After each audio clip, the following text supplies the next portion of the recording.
you said this might be a rare occurrence, this supposed rare Earth hypothesis, that it is just one giant sequence of miraculous events, one giant fluke, one after the other, whether Earth was in the Goldilocks zone of the sun, whether it was next to a gas giant like Jupiter that was attracting all the asteroids away.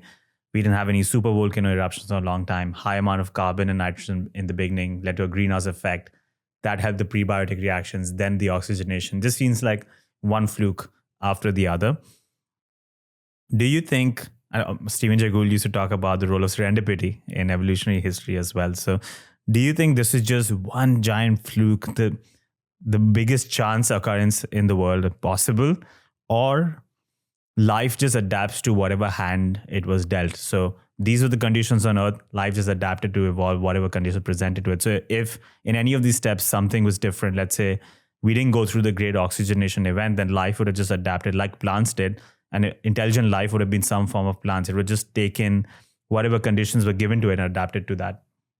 Yeah, I think there are lots of intermediates between the two end members that you suggested. And even if life is a fluke, then statistics comes into the discussion. So, you might say, well, the chances of giving rise to persistent life on Earth are 1 in a million. And that may not be a bad number. We don't know. But then you say, well, look, there's actually probably billions of galaxies, each with billions of stars, each with multiple planets, or most of them with multiple planets.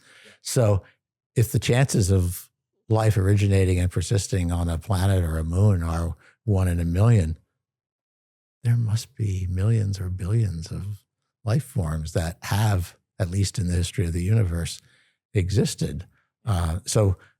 So I don't know that it gets us that far to take the fluke hypothesis and just beat it to death. Although I think it is important to think that how a planet itself changes through time is important. And there you can just take my second favorite planet, which is Mars. And, if you look at the ancient geologic record of Mars, Mars at one time had, for reasonable lengths of time, persistent liquid water, things like this. We don't know whether life ever evolved there or not, but Mars and Earth have had different trajectories in their planetary histories.